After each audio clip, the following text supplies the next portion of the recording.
అనాదిగా వస్తున్న ఆచారం. మనిషికి మనిషికి మధ్య ఉన్న సంబంధం.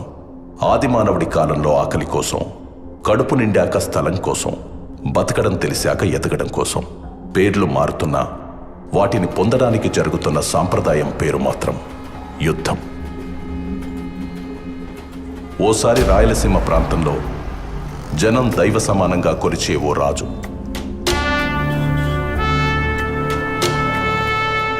ఆ రాజు కడుపున రాక్షస మృగం పుట్టింది.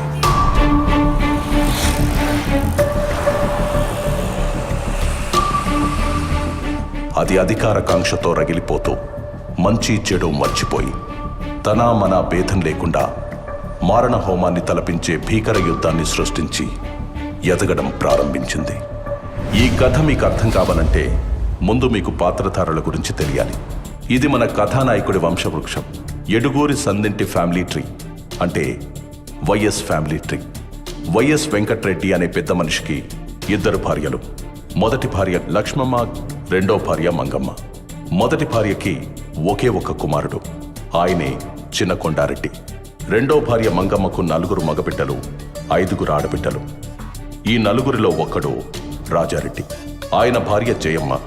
వాళ్ళకి 6 మంది మగబిడ్డలు, 5 మంది ఆడబిడ్డలు. అక్కడ మొదటి భార్య కొడుకు చిన్న కొండారెడ్డికి కూడా 6 మంది మగబిడ్డలు, 5 మంది ఆడబిడ్డలు. ఇప్పుడు మన కథకి సంబంధించినట్టు రాజారెడ్డి కొడుకుల్లో ఒకరు ఆంధ్రప్రదేశ్ గర్వం రాజశేఖర్ రెడ్డి, ఇంకొకరు ఆయన తమ్ముడు వైఎస్ వివేకానందరెడ్డి. అక్కడ చిన్న కొండారెడ్డి ఫ్యామిలీ నుంచి మన కథకి సంబంధించినట్టు ఆయన మగబిడ్డల్లో వైఎస్ భాస్కర రెడ్డి మరియు ఆడబిడ్డల్లో వైఎస్ సుగుణ. వీళ్ళిద్దరూ ఇంకో ఫ్యామిలీ నుంచి కుండమార్పిడి పెళ్లిళ్లు చేసుకున్నారు. వైఎస్ భాస్కర్ రెడ్డి లక్ష్మమ్మకు పుట్టిన మగబిడ్డ వైఎస్ అవినాష్ రెడ్డి. అక్కడ వైఎస్ సుగుణ గంగిరెడ్డికి పుట్టిన ఆడబిడ్డ వైఎస్ భారతిరెడ్డి. ఇక్కడ మన అధినేత రాజశేఖర్ రెడ్డికి ఒక మగబిడ్డ, ఒక ఆడబిడ్డ. మగబిడ్డ పేరే వైఎస్ జగన్మోహన్ రెడ్డి, ఆడబిడ్డ పేరు వైఎస్ షర్మిల. ఆయన తమ్ముడు వైఎస్ వివేకానందరెడ్డికి ఒక ఆడబిడ్డ, ఆమె పేరే వైఎస్ సునీత. వైఎస్ జగన్మోహన్ రెడ్డికి వైఎస్ భారతిరెడ్డినిచ్చి పెళ్లి చేశారు. వైఎస్ అవినాష్ రెడ్డి భారతికి మేనమామ కొడుకు. ఆయన రాజకీయ భవిష్యత్తు కోసం జరిగిన యుద్ధమే మన ఈ కథ.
నాయనా, నేను హైదరాబాద్ పోతుండాను.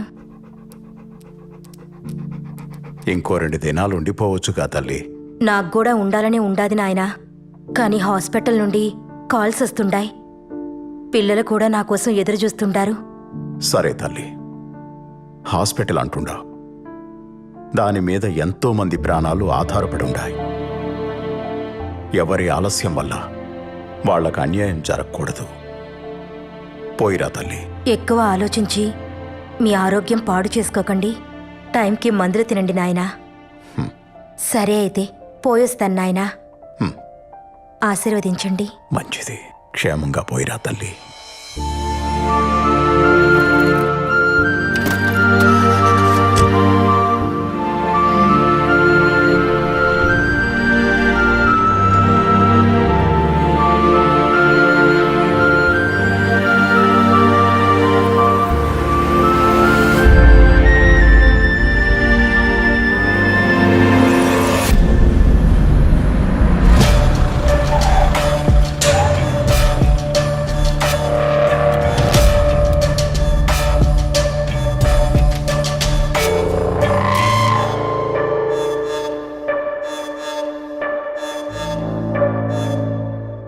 నీతో కొంచెం మాట్లాడాలా చిన్నాయన.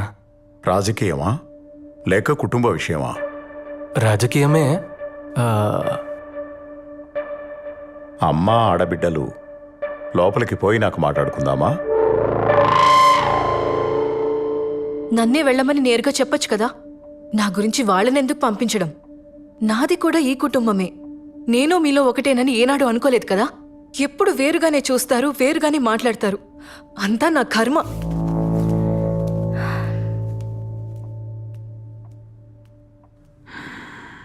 మేము కొత్త పార్టీ పెడతాండాం నాయన పేరు మీద. మీరు కూడా మాతోనే ఉంటారనుకుంటున్నాను. ఎవరెవరున్నారు మీ పార్టీలో? అంతా మనకు తెలిసిన వాళ్లే. గుంటూరులో దినేష్, నెల్లూరులో నరేష్, ఇంకా కడపలో మన అవినాష్.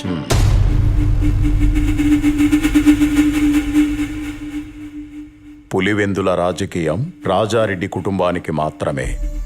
ఈడ ఇంకెవడూ అడుగు పెట్టడానికి వీల్లేదు. ఏడున్న మందికి మంచి చేయాలని మేం పడ్డ కష్టం, చేసిన త్యాగం, కన్న కలలు మీకేమీ తెలీదు. తొందరపాటు నిర్ణయాలు తీసుకోకు. ఈ నియోజకవర్గం మన కుటుంబ కిరీటం, మర్చిపోకు. దీని గురించి మనం మళ్ళా అయినా మాట్లాడుకోవచ్చు లేచి నాయన. ఇంకో విషయం, మీ దగ్గరున్న మా నాయన భూమి నాకిస్తే. మీ నాయన భూమా? ఇద్దరం కలిసి అంతా సంపాదించుకున్నాం. నా అన్న నేను వేరువేరని ఎప్పుడూ అనుకోలేదు. అన్న భూమి కొంత నా పేరు మీద ఉన్నట్టే నా దుడ్డు కూడా చాలా వరకు ఆయన దగ్గర ఉండిపోయి ఉండాది. అయితే ఎప్పుడొస్తుంది మా చేతికి ఆ భూమి? ఎవరెవరికి ఏమేం రాసివ్వాలి? షర్మిలకు, విజయమ్మకు ఏం రాసివ్వాలి? నీకేం రాసివ్వాలి చెప్పు. ఇప్పుడే రిజిస్ట్రార్ ఇంటికి పిలిపిద్దాం. అంటే అది ఇప్పుడే ఇచ్చేయమని కాదు లేచి నాయనా. నువ్వింకా ఉండనివ్వున్నావుగా. మెల్లగా అన్ని చూసుకుందాంలే. మనం పెట్టే కొత్త పార్టీకి నువ్వే పెద్ద దిక్కుగా ఉండాలి చిన్నాయనా.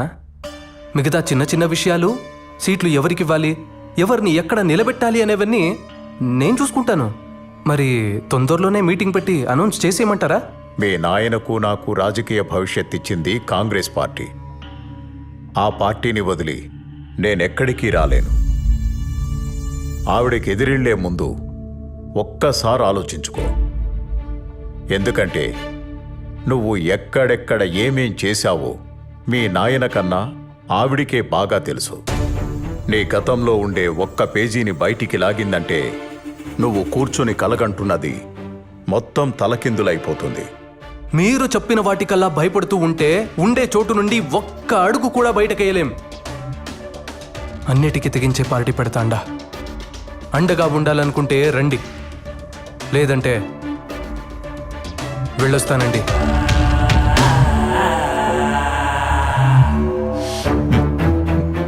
ఎందుకు వివేక వెనక్కి తగ్గుతుండా?